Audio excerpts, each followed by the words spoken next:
Hello and welcome to this edition of World at War. My name is Mohammed Saleh. Russia struck the Ukrainian capital Kiev with its most powerful barrage of missiles and drones since spring. Every gain in the battlefield at this moment is being made at a terrible cost.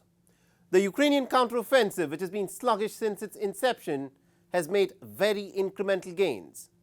Now, Kiev claims to have captured the strategic village of Robotyne, and its intention is to make its way towards Melitopol to break Russia's land corridor to Crimea. But amidst this mayhem, the ordinary people in Ukraine are trying to go through their day-to-day life. But can you imagine what life must be like in a nation that for the last 18 months has been gripped by the most brutal war on European soil in the last 7 decades? Russia's strategy to win this war is simple. It wants to starve Ukraine of the steady influx of Western weapons, which has made it possible for Kiev to put up its dogged resistance. According to reports, Britain's biggest defense manufacturer, BAE Systems, at this moment is setting up local weapons manufacturing units inside the Ukrainian territory.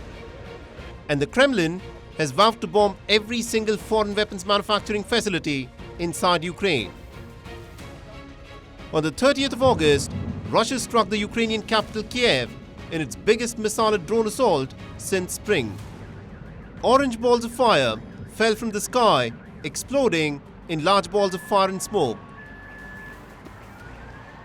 On the front lines, Ukraine claims to have captured the strategic village of Robotyne. In a night vision video put out by the Ukrainian Defense Ministry, the Ukrainian soldiers are seen unfurling their flag. On the 2nd of September, Russia announced that it has now deployed its dreaded super weapon, the RS-28 Sarmat, for combat. Nicknamed the Satan II in the West, the RS-28 Sarmat has an estimated range of 18,000 kilometers. It can fly at a speed of 6 times the speed of sound, and if fired by Russia, it has the potential to devastate any European capital in a span of less than 200 seconds. And what is more, the Satan II, according to Russian claims, can be maneuvered in mid-flight, making it that much harder to detect and intercept. And amidst all this, normal life must still go on. Schools are beginning to reopen in different parts of Ukraine. An estimated 1,100 schools have been destroyed since the beginning of the war. In cities such as Kiev and Vyshhorod, young children are making their way back into the classrooms. While in Kharkiv, that is just a few kilometers from the Russian border, schools have been set up in underground metro stations. So as the parents and young children struggle to come to terms with a world that has fallen apart around them, what no one at this moment knows is when the war will end.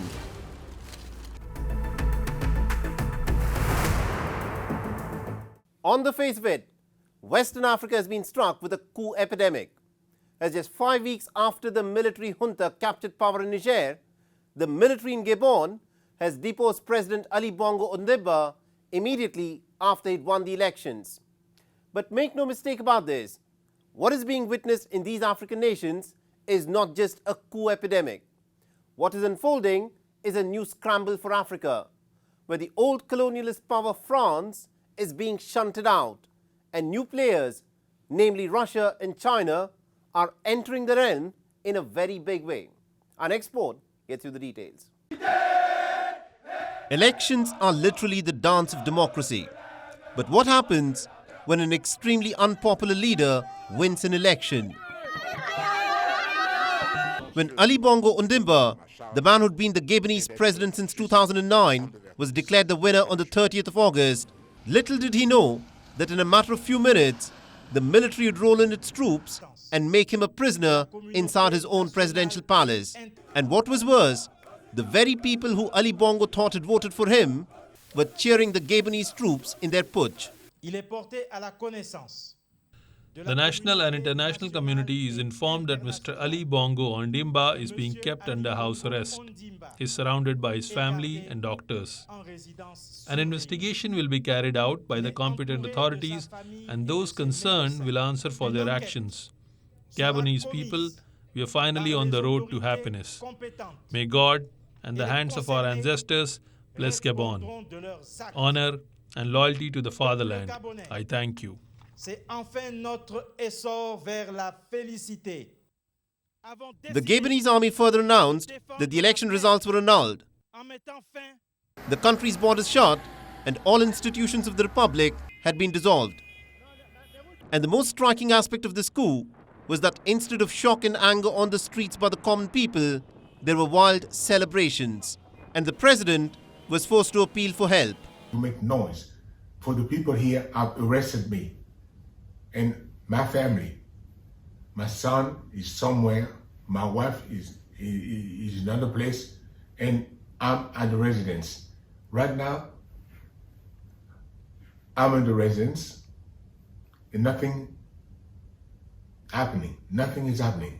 I don't know what's going on. So I'm calling you to make noise, really. I'm thanking you. Thank you. Gabon is the latest francophone nation to be jolted by a military takeover. And with this, the 55-year-long stranglehold on power by the Bongo family has come to an end.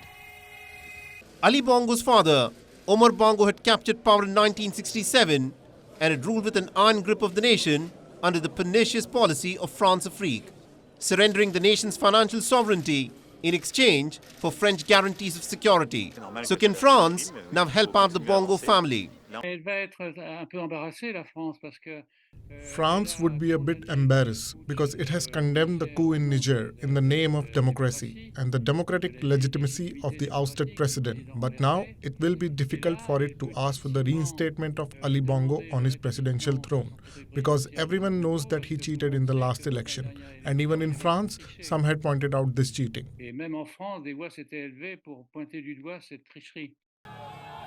The coup in Gabon is similar to the coup that took place in Niger. As in both cases, it was the Presidential Guard which took the lead in arresting the president, and the National Army backed the Presidential Guard. But a key difference in the ouster of the Bongo family is that the military action was precipitated due to corruption and allegations of electoral fraud, rather than being a direct result of the ruinous policy of France-Afrique. According to the World Bank, Gabon has one of the highest per capita incomes in sub-Saharan Africa at $9,000. But more than a third of the population lives in dire poverty. Despite the fact that Gabon is blessed with rich natural resources, especially oil and cocoa. 90% of Gabon is covered with thick forests. But much of the country's wealth went into the pockets of those who had formed a coterie around the ruling family. Since 1950, there have been a total of 242 successful military coups around the world, of which the African continent has accounted for 106. And within Africa, Sudan has recorded the highest number of coups at 17, while the Central African nation of Burundi has recorded 11 coups in the last 7 decades. Sierra Leone, Ghana and Burkina Faso have recorded 10 coups each, while Guinea-Bissau and Comoros have witnessed a putsch a total of 9 times. Nigeria, Niger, Mali and Benin have witnessed successful coups 8 times each. As this map will show you, the Sahel region of Africa is also known as the coup belt of Africa. At the heart of this political instability are factors like economic backwardness, corrupt leaders and foreign interference to exploit the natural resources of Africa. While the erstwhile colonial power France is being shown the door, there is now a steady expansion of influence by both Russia and China on the African continent. This is a new scramble for Africa's resources.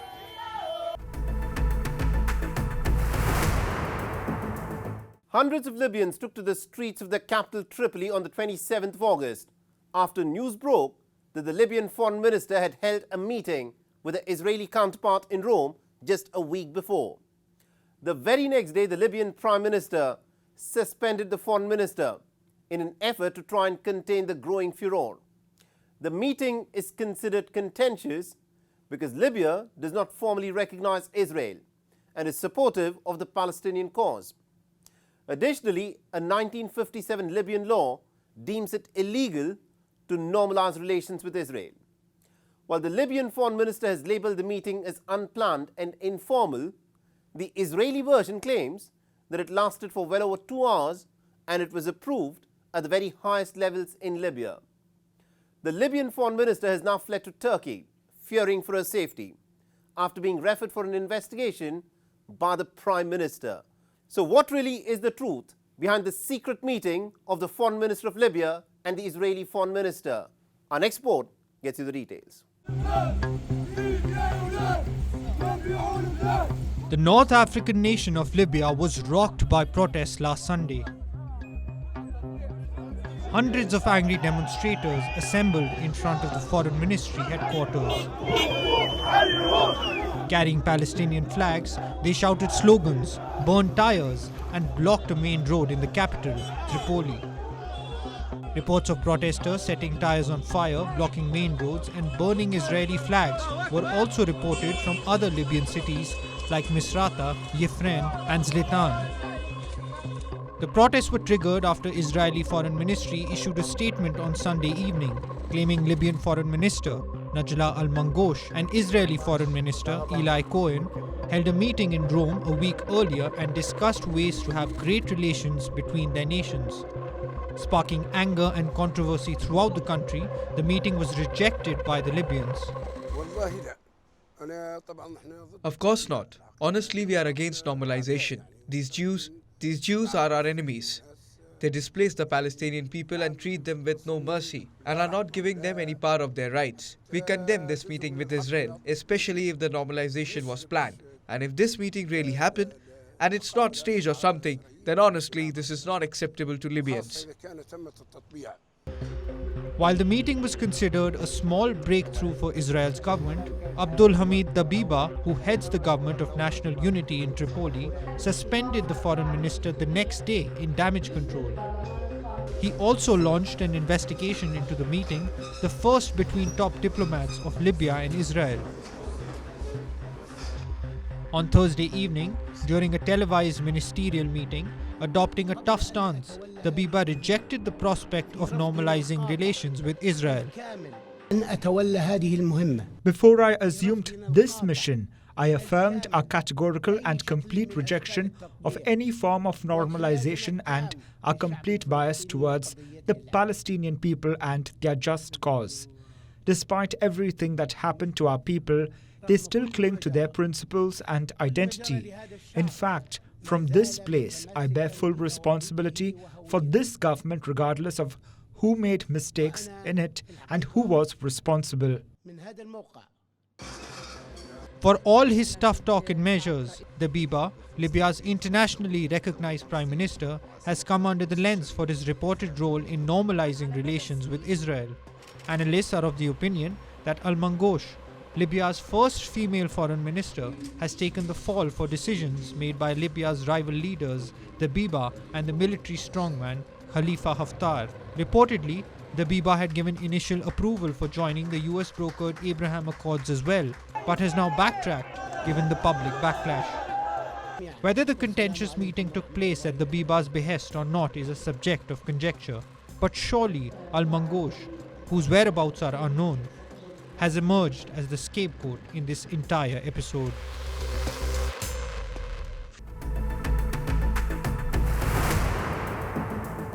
The Ecuadorian capital Quito was rocked by car bombings and grenade attacks on the intervening night of the 30th and the 31st of August. Hours later, inmates in 6 different prisons took 50 prison guards and 7 police officers hostage. 6 people, including a Colombian national, have been apprehended. Apparently a show of force by the organized criminal gangs, this wave of attacks resulted in no fatalities. The prison uprising is believed to be a riposte to a police sweep of jails just a day before to confiscate weapons. So what explains Ecuador's recent descent into violence? And more importantly, will Ecuador now go the Colombia and Mexico way insofar as the drug trade is concerned?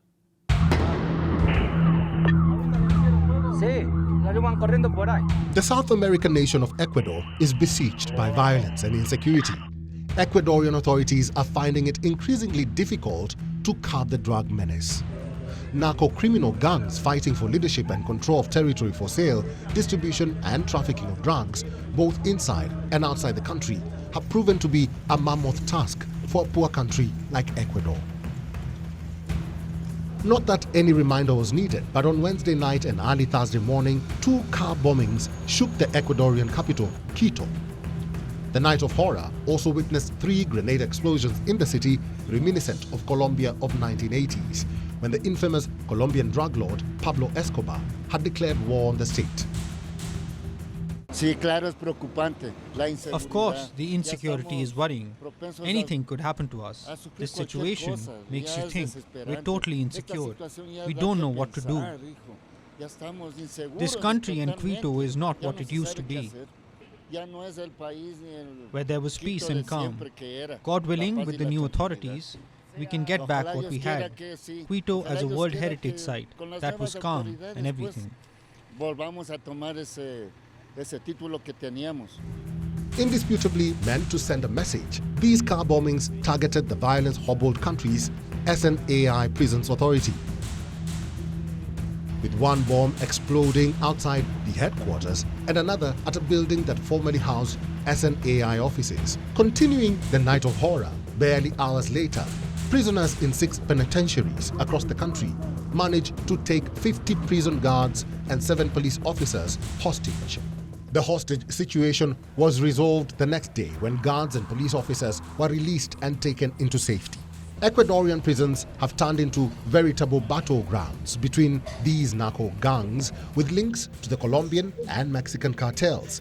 More than 430 lives have been lost in at least a dozen drug gang riots in Ecuadorian prisons since 2021, often leaving a trail of burned and dismembered bodies.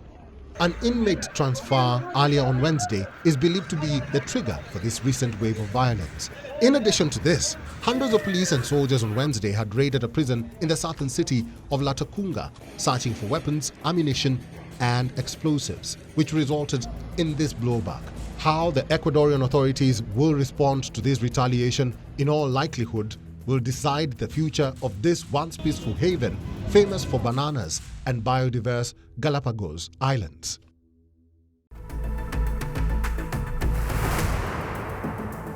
America is once again stunned and has been left uncomfortably numb by bloodshed at a college campus.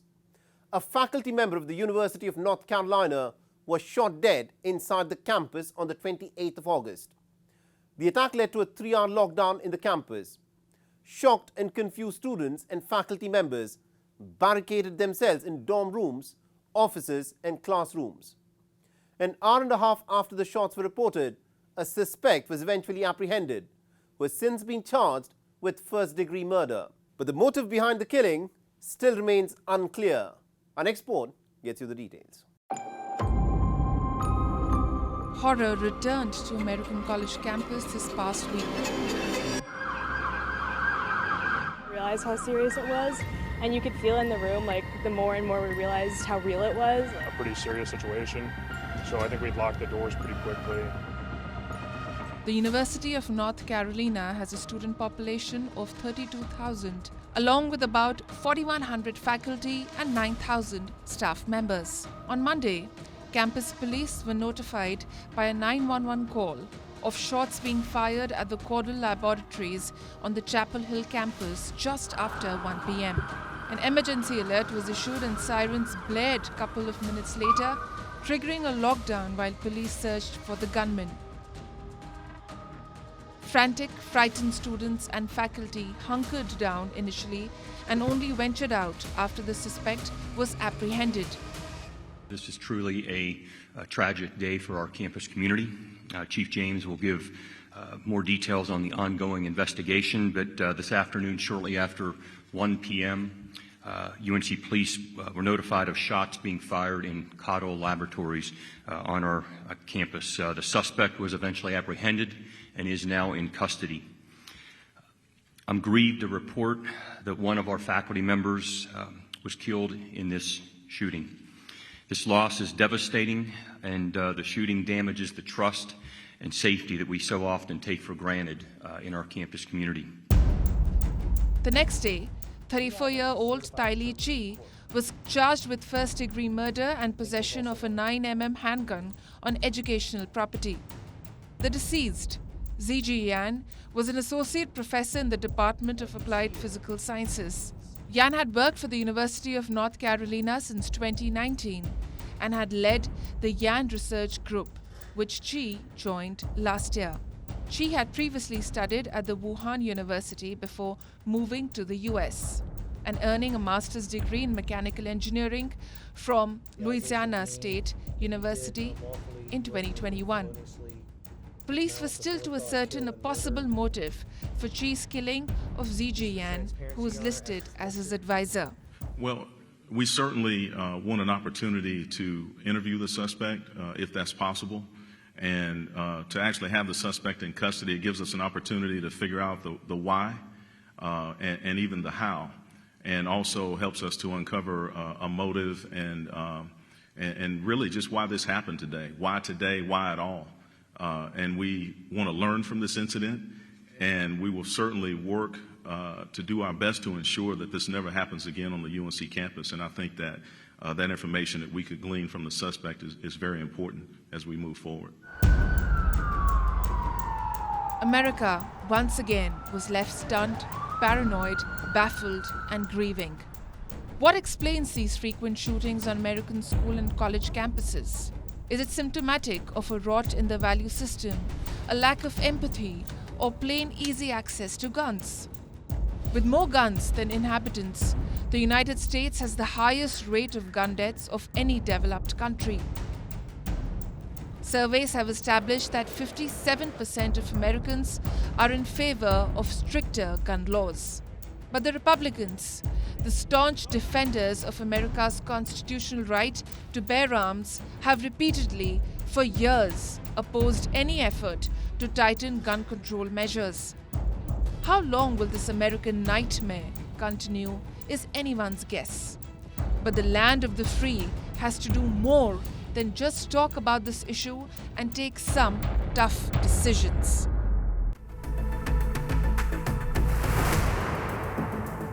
With that, it's a wrap on this edition of World at War. And if you want to reach out to me with any comments, feedback or suggestions, you can do so on the ID that you're looking at on your screens. I'm your host, Mohammed Saleh, and I'll see you again next week.